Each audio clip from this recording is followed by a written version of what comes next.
दोस्तों आज हम बात करने वाले हैं चाइनीज़ आर्मी और इंडियन आर्मी के बीच का कंपैरिजन। और इस सीरीज़ में मैं 2 और वीडियो बनाऊंगा जिसमें मैं दोनों कंट्रीज़ की नेवल पावर और दोनों कंट्रीज़ की एयरफोर्स पावर को भी कंपेयर करूंगा। तो ये वीडियो मैं इसलिए बना रहा हूँ क्योंकि जो बॉर्डर पर स्टैंड ऑफ चल रहा है, जो कॉन्फ्लिक्ट चल रहा है, उसकी वजह से कई लोगों के अलग अलग व्यूज़ आ रहे हैं। कई लोग ऐसा सोच रहे हैं कि चाइनीज़ आर्मी है, उनके पास ज़्यादा पावर है, उनके पास ज़्यादा मॉडर्न वेपन्स हैं, ज़्यादा बड़ी आर्मी है। तो इसी मिथ को आज हम बस्ट करेंगे और मैं आपको इस वीडियो में बताऊंगा कि कैसे इंडियन आर्मी बड़े आराम से चाइना को टैकल कर सकती है, क्योंकि हमारे पास एक बड़ा एडवांटेज है नेचर का, और नेचर के सामने किसी की नहीं चलती। तो इसी एडवांटेज के बारे में बात करेंगे दोस्तों मेरा नाम है आशीष, आप देख रहे हैं स्टूडेंट एरा। तो चलिए वीडियो शुरू करते हैं। तो दोस्तों एनालिसिस स्टार्ट करने से पहले मैं एक बात बोलना चाहता हूँ आप लोगों से कि वीडियो को लास्ट तक ज़रूर देखना। अगर आप लास्ट तक नहीं देखेंगे तो जो कंक्लूज़न मिलने वाला है, फ्रूटफुल कंक्लूज़न है, वो आपको नहीं पता चल पाएगा कि कंक्लूज़न क्या है और वो एडवांटेज क्या है जो इंडिया के पास है। दोस्तों मैंने एक पीपीटी तैयार की है जिसमें मैंने डिफरेंट वेबसाइट से उनके वेपन्स का डाटा निकाला है, उसको एनालाइज करेंगे और देखेंगे कौन कितना पावरफुल है। तो चलिए पीपीटी की ओर चलते हैं। तो दोस्तों इंडिया और चाइना की डिफेंस फोर्सेस और डिफेंस इक्विपमेंट्स को कंपेयर करने से पहले मैं आपको उनका थोड़ा बैकग्राउंड बताना चाहता हूँ। जैसे इंडिया और चाइना ने बॉर्डर शेयरिंग कब शुरू की थी, और जो बॉर्डर शेयर करते हैं उसका नाम क्या है, कॉन्फ्लिक्ट क्या है दोनों कंट्रीज़ के बीच में। तो इंडिया और चाइना ने बॉर्डर शेयरिंग 1950 में शुरू की थी, जब चाइना ने तिब्बत को कैप्चर कर लिया था। और चाइना की हमेशा से यही स्ट्रेटजी रहती है कि वो जो नेबरिंग कंट्रीज़ हैं उनके लैंड को कैप्चर करता है। एग्जाम्पल में देख सकते हैं अपन, जो जिनजियांग प्रोविंस है चाइना में, वो भी पहले मुस्लिम टेरिटरी हुआ करती थी, उसे कैप्चर किया, तिब्बत को कैप्चर किया, बुद्धिस्ट को भगा दिया वहाँ से। साउथ चाइना सी को क्लेम कर रहा है, पूरी साउथ चाइना सी को। इवन जो सीपीसी प्रोजेक्ट चल रहा है ना पाकिस्तान में, तो ये भी बिल्कुल पॉसिबल है कि कुछ सालों बाद वो पाकिस्तान को भी क्लेम कर सकता है, बिल्कुल पॉसिबल है। तो जो चाइना की स्ट्रेटजी ना लैंड को एक्सपेंड करने की, वही स्ट्रेटजी वो एलएसी पर भी कर रहा है। वहाँ पर कोई फेंसिंग नहीं है, और वो भी चाइनीज़ की वजह से नहीं है, वो लोग नहीं करने दे रहे हैं हमें वहाँ फेंसिंग। तो वो क्या करता है, बार बार फेंसिंग नहीं है इसलिए वो अपने एरिया को एक्सपेंड करता आता है, मतलब इंडियन टेरिटरी में घुसता है, इंडिया में घुसता आता है वो। इसलिए जो चीज़ इंडिया को बिल्कुल भी पसंद नहीं आती, इसीलिए ये कॉन्फ्लिक्ट राइज होते जाते हैं बाद में। दोस्तों हम लोग कॉन्फ्लिक्ट की बात कर रहे थे, तो कॉन्फ्लिक्ट को थोड़ा सा डिटेल में समझने के लिए मेरे पास है जम्मू एंड कश्मीर का मैप। उसमें ये जो अक्साई चिन वाला पार्ट आप देख रहे हैं, ये अनफॉर्चुनेटली हमने लूज़ कर दिया था जब 1962 वॉर हुई थी, जब चाइना ने हमारे ऊपर धोखे से हमला किया था। और ये जो सक्चम वैली वाला पार्ट आप देख रहे हैं, ये पाकिस्तान ने चाइना को गिफ्ट कर रखा है। पाकिस्तान के पास खुद जगह नहीं है और सक्चम वैली को चाइना को गिफ्ट कर रखा है। और ये जो सियाचिन ग्लेशियर आप यहाँ लिखा देख रहे हैं, इसमें लिखा है कि इंडिया ने administered and claimed by Pakistan. अब ये बताओ कि जो पाकिस्तान की सेना है वो अपने देश की सुरक्षा खुद कर नहीं पा रही, और जो हाईएस्ट एल्टीट्यूड है सियाचिन ग्लेशियर, वहाँ पर क्लेम करने की बात कर रहे हैं। वैसे इस टॉपिक को यहाँ लाना तो नहीं चाहिए, लेकिन इस मैप में लिखा था इसलिए मैं आपको ये चीज़ बताने की कोशिश कर रहा हूँ। ये फ़नी चीज़ लगी थी इसलिए मैं आपको बता रहा हूँ। तो दोस्तों अब हम बात करते हैं इंडियन आर्मी और चाइनीज़ आर्मी के बीच के कंपैरिजन की। इंडियन आर्मी की जो रैंकिंग है वो है 4 और चाइनीज़ आर्मी की रैंकिंग है 3। इन दोनों से ऊपर 2 और कंट्रीज़ हैं, यूएसए एंड रशिया। अब हम बात करते हैं डिफेंस बजट की, जो सबसे बड़ा डिफरेंस है। चाइना का डिफेंस बजट है $261 बिलियन और इंडिया का डिफेंस बजट है $71.1 बिलियन। तो डिफरेंस बहुत ज़्यादा है। चाइना का डिफेंस बजट इंडिया से 3 गुना है, और उनका इतना ज़्यादा है तो होना भी चाहिए, क्योंकि उनके हर नेबरिंग कंट्री के साथ कॉन्फ्लिक्ट रहते हैं। आप देख सकते हो, उन्हें फोर्स साउथ चाइना सी में डिप्लॉय करना है, उन्हें अपनी फोर्स को हांगकांग प्रोविंस में लगाना है, क्योंकि वहाँ पे भी डिस्टर्ब रहता है। अगर बाहर ही देखते रहेंगे तो अंदर खोखला हो जाएगा सब कुछ उनका, इसलिए उनका बजट ज़्यादा है। अब हम बात करें एक्टिव पर्सनल की, तो इंडिया के एक्टिव पर्सनल है 14 लाख और चाइना के एक्टिव पर्सनल है 22 लाख। इंडिया के एक्टिव पर्सनल कम है, लेकिन अब हम बात करें रिजर्व पर्सनल की, तो इंडिया के जो रिजर्व पर्सनल है वो है 21 लाख और चाइना के रिजर्व पर्सनल है बस 5 लाख।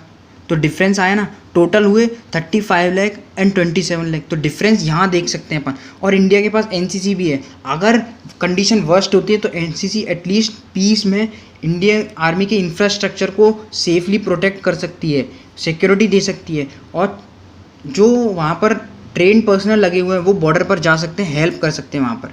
अब हम बात करें डेप्थ की, तो इंडिया के पास जो कर्जा है वो है $0.5 ट्रिलियन और चाइनीज़ के पास जो कर्जा है वो है $1.5 ट्रिलियन। अब हम बात करें लास्ट वॉर, जो इंडिया ने फाउट की थी वो थी 1999 में अगेंस्ट पाकिस्तान और जीते थे हम 21 साल पहले। और लास्ट वॉर जो चाइना ने फाउट की थी वो थी 1979 में अगेंस्ट वियतनाम। तो उन्हें टाइम हो गया और इंडिया के पास अभी भी उतनी ही अच्छी लीडरशिप क्वालिटीज़ हैं और इंक्रीज़ ही हो गई लेकिन डिक्रीज़ नहीं हुई। तो इंडिया की डिफेंस फोर्सेस पर शक करना गलत होगा। तो दोस्तों अब हम बात करते हैं करंट सिचुएशन की। अभी क्या चल रहा है, जो स्टैंड ऑफ चल रहा है उसकी वजह से इंडियन आर्मी की 3 commands, northern command, central command, eastern commands के ट्रूप्स को स्पेशली चाइना के लिए डिप्लॉय कर दिया गया है। और चाइना में Tibet military district, Jinjiang military district और वेस्टर्न थिएटर कमांड्स के सोल्जर्स को डिप्लॉय किया गया है इंडिया के लिए।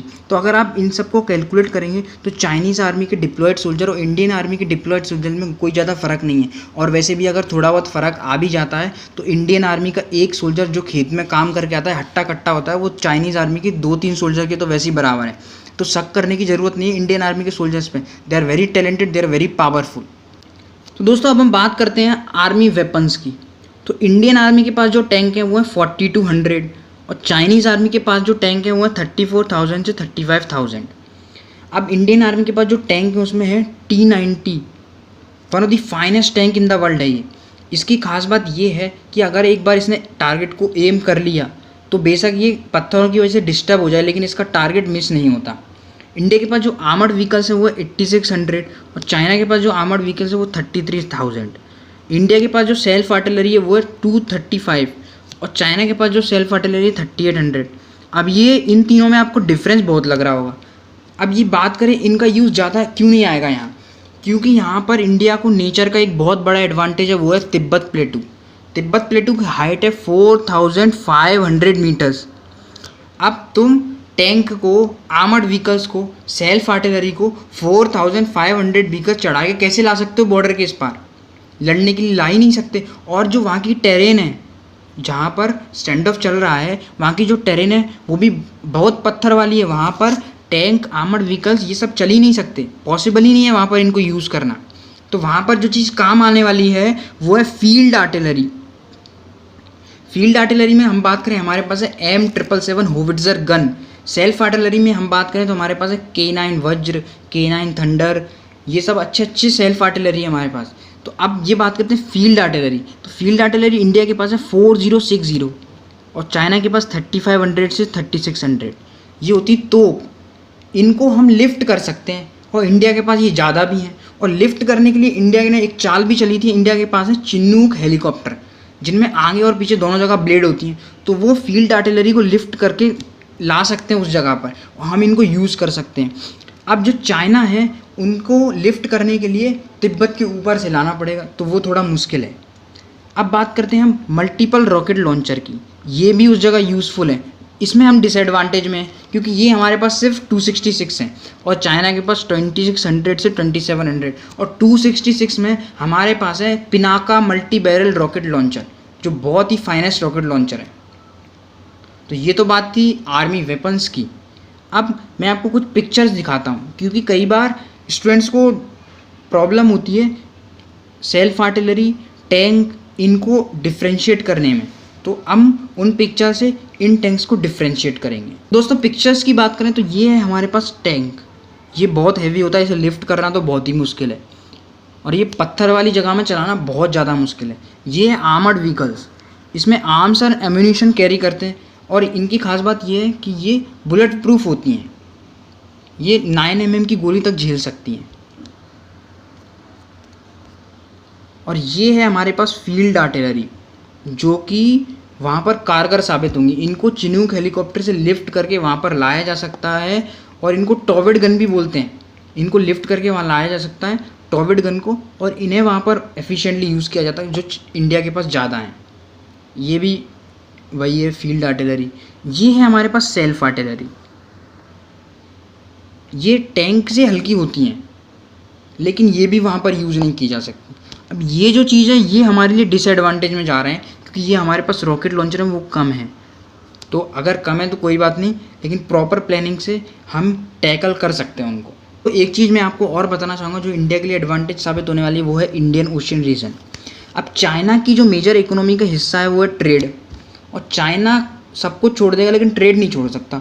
अब ट्रेड करने के लिए उसको इंडियन ओशन रीजन से ही जाना पड़ेगा, चाहे वो अफ्रीका हो, चाहे वो यूरोप हो, चाहे वो अरब कंट्रीज़ हों। तो ट्रेड अगर करना है तो उसे इंडियन ओशियन रीजन से जाना ही पड़ेगा। अब कुछ लोग बोलेंगे कि OBOR प्रोजेक्ट जो चाइना का CPEC से जा सकता है, लेकिन वो एफिशिएंट उतना नहीं होगा जितना ट्रेड वो इंडियन ओशन से करता है, वो वहाँ से नहीं करता। इसलिए अगर हम इस चीज़ का एडवांटेज लें, और इंडियन ओशन रीजन में हमारी इंडियन नेवी बहुत अच्छे से काम करती है, तो वो एडवांटेज हम और ले सकते हैं कि अगर कोई सिचुएशन वर्स्ट होती है, वैसे वॉर के चांसेस बहुत कम हैं, अगर ऐसी सिचुएशन वर्स्ट होती है तो हम इंडियन ओशन रीजन में अपनी नेवी को डिप्लॉय कर सकते हैं और नेवी बड़ा रोल प्ले करेगी इस वॉर को इंडिया को जिताने में। तो ये था एक और एडवांटेज इंडिया का चाइना के खिलाफ। तो दोस्तों PPT को एनालाइज करने के बाद हम इस कंक्लूजन पे आए कि इंडिया के पास दो एडवांटेज हैं, पहला इंडियन ओशन रीजन, दूसरा तिब्बत प्लेटू, और दोनों नेचर के हैं, तो उसमें चाइना तो कुछ कर नहीं सकता, और इंडियन ओशन रीजन तो इवन ट्रेड को अफेक्ट कर सकता है चाइना के। तो ये दोनों चीज़ वॉर में हमें बहुत हेल्प करेंगे अगर सिचुएशन वर्स्ट होती है तो, और इंडिया इन दोनों को एफिशिएंटली यूज़ कर सकता है प्रॉपर प्लानिंग के साथ, और चाइना को वॉर में हरा सकता है। तो दोस्तों ये तो था मेरा analysis, hope you liked it. और मैं लोगों से एक अपील करना चाहता हूँ कि कुछ लोग इस समय में भी गवर्नमेंट को क्रिटिसाइज़ कर रहे हैं, अपनी डिफेंस फोर्सेस को क्रिटिसाइज़ कर रहे हैं, तो मैं उनसे बोलना चाहता हूँ कि this is not the correct time to criticise our government, क्योंकि वो एक्सटर्नल थ्रेट है और उससे हमें यूनिटी के साथ ही हम उसे ओवरकम कर सकते हैं। क्रिटिसाइज़ करने की बात तो छोड़ो, अभी हमें ये सोचना चाहिए कि अगर सिचुएशन वर्स्ट होती है तो हम किस तरह अपनी डिफेंस फोर्सेस को हेल्प कर सकते हैं। तो मैं एक ही बात बोलना चाहता हूँ, keep supporting our government, keep supporting our defence forces.